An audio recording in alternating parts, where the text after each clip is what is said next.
दादाशां शरणं मम दादाशां शरणं मम दादाशां शरणं मम हरे कृष्ण हरे राम दादाशां हरे कृष्ण हरे राम दादाशां हरे कृष्ण हरे ना हम तू हो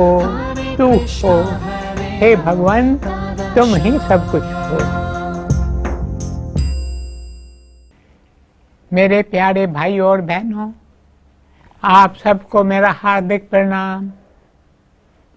कल शरणम के विषय पर चर्चा अधूरी रह गई थी। आज जब मैं इस विषय पर मनन कर रहा था कि तभी मुझे गुरुदेव साधु वासवानी जी की एक छोटी सी प्रार्थना याद आ गई। प्रार्थना के शब्द कुछ इस प्रकार हैं। जग सारा है बेसारा, जग सारा है बेसारा, झूठा मान झूठी बड़ाई, दिल अंदर कर एक पुकार, शरण तुम्हारी मैं आई आई, शरण तुम्हारी मैं आई आई। अर्थात इस जग का दूसरा नाम है विस्मृति। देखिए, हम पर बार बार विस्मृति का बादल छा जाता है। There are certain forces, we come under their influence. इस संसार में कोई ऐसी शक्ति है, कोई ताकत है जिसके प्रभाव में आकर हम सब कुछ विसार देते हैं। मेरे प्यारे भाई और बहनों, आप में से एक एक को इस बात का अनुभव होगा। आप सत्संग में आते हैं तो आपके भीतर कई उमंगें उठती हैं, कई उमंगें उठते हैं, क्योंकि सत्संग तो हमें सजग करने के लिए होता है। उस समय हम में से कुछ लोगों के भीतर सजगता आती है। हम कोई भजन सुनते हैं तो हमारे भीतर सजगता आती है और हम स्वयं से कहते हैं बस अब बहुत हो गया, हम संसार के प्रभाव में अब नहीं आएंगे। पर फिर जैसे ही सत्संग से निकलते हैं तो सब कुछ भूल जाते हैं। ऐसी कोई बात सामने आ जाती है और हम ठोकर खाते हैं। बाद में कहते हैं अरे हमने ये क्या कर दिया। मेरे प्यारे भाइयों और बहनों, ये संसार तो भूल भुलिया है। जग सारा है बेसारा, झूठा मान झूठी बड़ाई। इस संसार का मान सम्मान सब झूठा, पर हम इस संसार में मान सम्मान को पाने के लिए भागते रहते हैं। हम तृष्णाओं के पीछे भागते रहते हैं। संसारी जीव का दूसरा नाम है वांडरर, जो सारा समय भटकता रहता है। कुछ दिन पहले मेरे पास एक महिला आई, उसकी आंखों में आंसू थे। मैंने उससे पूछा, माता जी आपको क्या तकलीफ है? तब उसने कहा, मेरे बेटे को पता नहीं क्या हो गया है, वह कुसंगति में फंस गया है, देर रात को घर लौटता है, वह किसी की बात नहीं सुनता, बस एक ही रट लगाता है, मुझे पैसे दो, मुझे पैसे दो, मुझे पैसे दो। यदि हम उसे पैसे नहीं देते तो वह मुझे और मेरे पति को पीटने लगता है। मेरे प्यारे भाई और बहनों, बेचारा उनका बेटा माया के नशे में चूर होकर यहाँ वहाँ भटक रहा है। हम में से कई लोगों की हालत ऐसी ही है। जग सारा है बेसारा, झूठा मान झूठी बड़ाई, दिल अंदर कर एक पुकार, शरण तुम्हारी मैं आई आई। गुरुदेव कहते हैं, ऐसे संसार में रहते हुए तुम अपने दिल में एक ही पुकार करो, शरण तुम्हारी मैं आई आई। ये शरण में आना क्या है? महात्मा बुद्ध ने जब अपने संघ की स्थापना की तब हजारों की संख्या में अमीर और गरीब, राजा और रंक उनके शिष्य बन गए। महात्मा बुद्ध ने उन्हें सिखाया कि संसार की आग से बचने का एक ही रास्ता है और वह रास्ता है शरणम का रास्ता। और उन्होंने कहा शरणम 3 प्रकार की है। बुद्धम शरणम गच्छामि, धम्मम शरणम गच्छामि, संघम शरणम गच्छामि।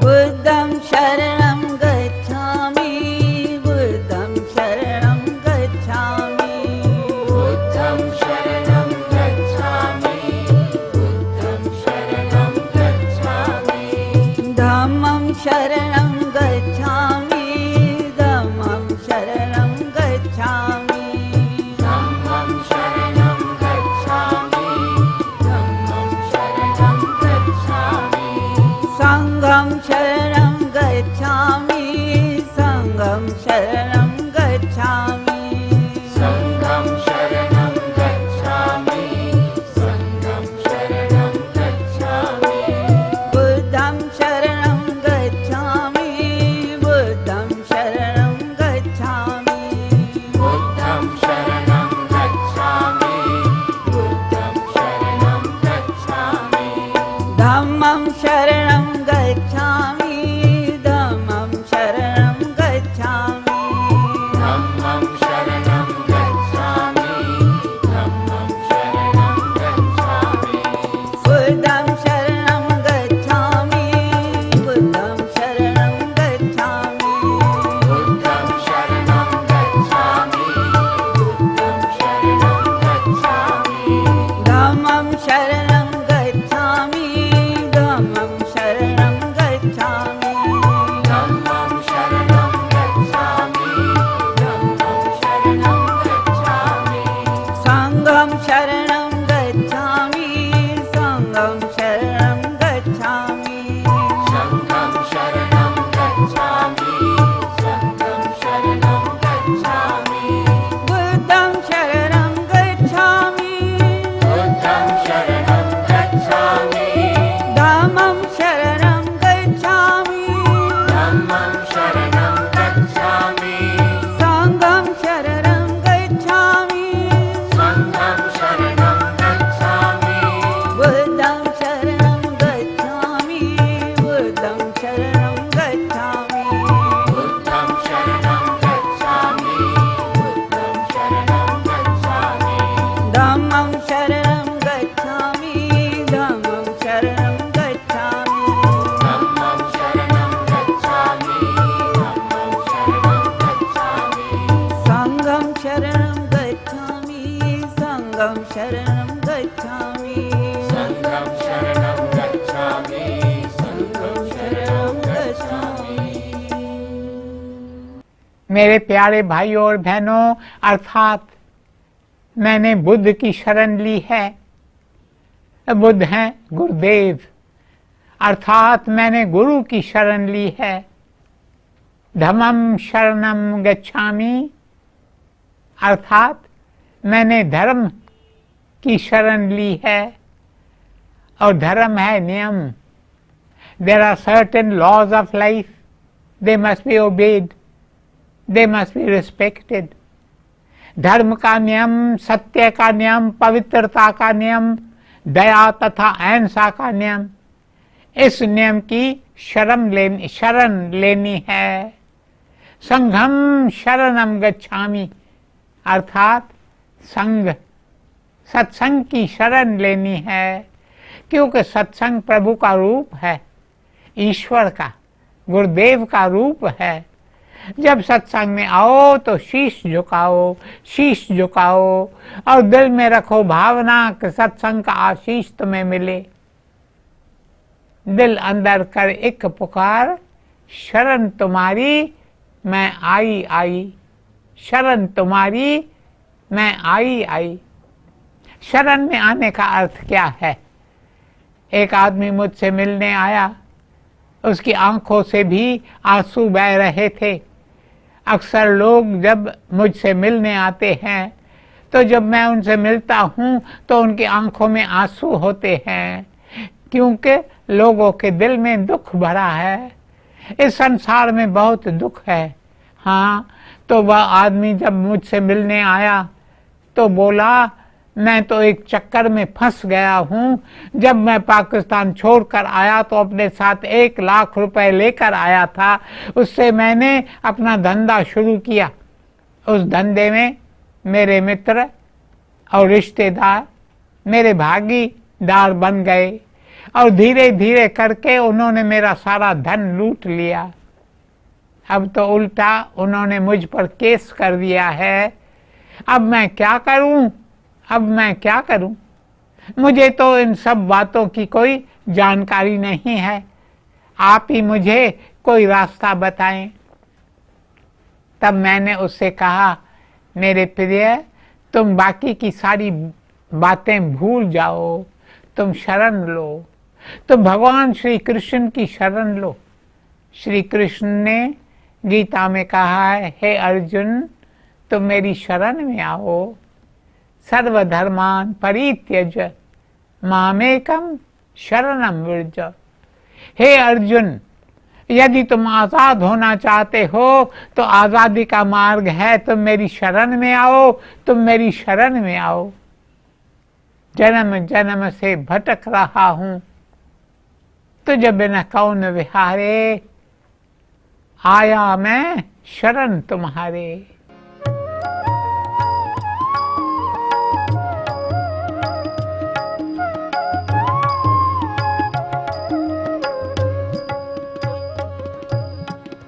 जन्म जन्म में भटक रहा हूँ, जन्म जन्म में भटक रहा हूँ, तुझ बिन कौन विहारे, तुझ बिन कौन।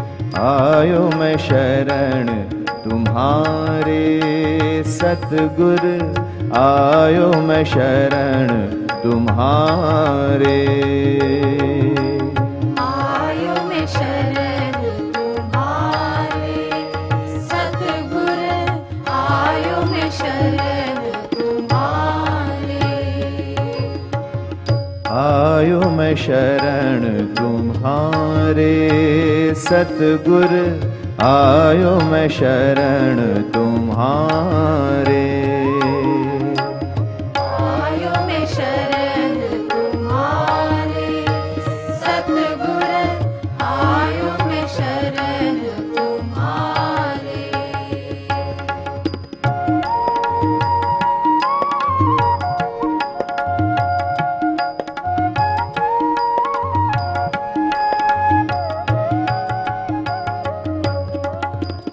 जन्म जन्म से हूँ मैं प्यासी, जन्म जन्म से हूँ मैं प्यासी, तुझ बिन पानी कौन पिया रे, तुझ बिन पानी कौन पिया रे।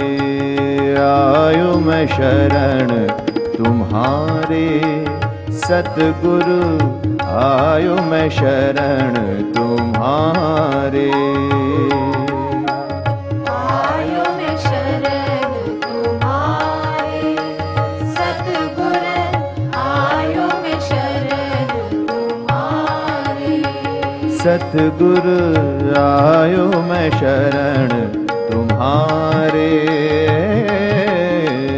आयो मैं शरण तुम्हारे।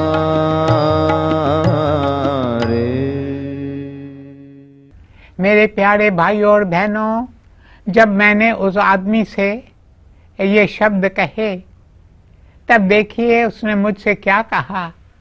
उसने कहा मैं श्री कृष्ण की शरण में जाऊं, इस बात पर मैंने बहुत सोच विचार किया है, पर मैं पवित्र नहीं हूँ, मैं साफ नहीं हूँ, मैं निर्मल नहीं हूँ, मेरे भीतर बार बार विकार उठते हैं, मैं बार बार तृष्णाओं के प्रभाव में आ जाता हूँ।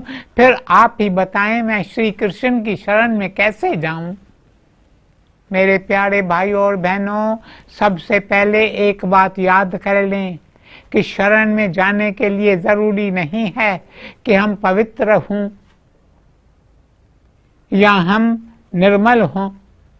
बस एक बात जरूरी है कि मैं बाकी की सारी बातें भूलकर, सब कुछ छोड़कर शरण लूं, क्योंकि ईश्वर हमारी माता है। God loves us more than our earthly mothers love us. भला कोई बच्चा अपनी माँ के पास जाने से डरता है क्या? अभी कुछ ही दिन पहले मैंने एक बच्चे को देखा, वह बेचारा कीचड़ में गिर पड़ा। उसके बाद वह उठा और बिना किसी झिझक के अपनी माँ के पास जाकर बोला, माँ मैं कीचड़ में गिर पड़ा, अब मुझे साफ करो, मुझे साफ करो। माँ के पास आया खड़ी थी। माँ ने आया से कहा जाओ और इसे साफ करो। तब बालक कहता है नहीं नहीं, ये आया मुझे साफ नहीं करेगी, माँ मुझे तो तुम साफ करोगी। उस समय माँ ने कीमती साड़ी पहन रखी थी, पर माँ ने उसकी परवाह नहीं की। अपने बच्चे के प्यार तथा अपनेपन को देखकर उसने बच्चे को गले से लगा दिया और बोली, मेरे सोना, मेरे बच्चे। ऐसा कहकर माँ ने उसे अपनी बाहों में उठाकर बच्चे को साफ कर दिया। उसे दूसरे कपड़े पहनाए। बच्चा बहुत खुश हुआ और मुस्कुराकर फिर से खेलने चला गया। भगवान भी ऐसा ही करते हैं। आप यह न सोचें कि आपके भीतर विकार हैं। आप केवल माँ के प्यार के बारे में सोचें। आप केवल उनके पास जाएं। आप उनके पास जाकर कहें, हम आपकी शरण में आए हैं, शरण में आए हैं। आप हमें न छोड़ें, आप हमें अपने श्री चरणों में बिठाएं, आप हमारी ओर निहारें और हमारी जीवन यात्रा सफल करें, सफल करें। दिल अंदर कर एक पुकार, शरण तुम्हारी मैं आई आई। मेरे प्यारे भाई और बहनों, शरण क्या है? हम ऐसा क्या करें कि हम भी ईश्वर की शरण में जाएं। What are the contents of this life of surrender? शास्त्रों में बार बार एक शब्द आता है, चाहे आप नारद भक्ति सूत्र पढ़ें या अन्य कोई शास्त्र पढ़ें, उसमें एक शब्द आता है अहेतु। अहेतु इस शब्द का अर्थ क्या है? अहेतु शब्द का अर्थ है बिना किसी हेतु के, बिना किसी मतलब के, बिना किसी प्रयोजन के। आप जब प्रभु की शरण में जाएं तो बिना किसी प्रयोजन के जाएं, तभी आपका प्रभु के पास जाना शरण कहलाएगा। हम अक्सर प्रभु के पास जाते हैं तो हमारे मन में कोई ना कोई इच्छा होती है, कोई ना कोई प्रयोजन होता है। Go to God for the sake of God's love.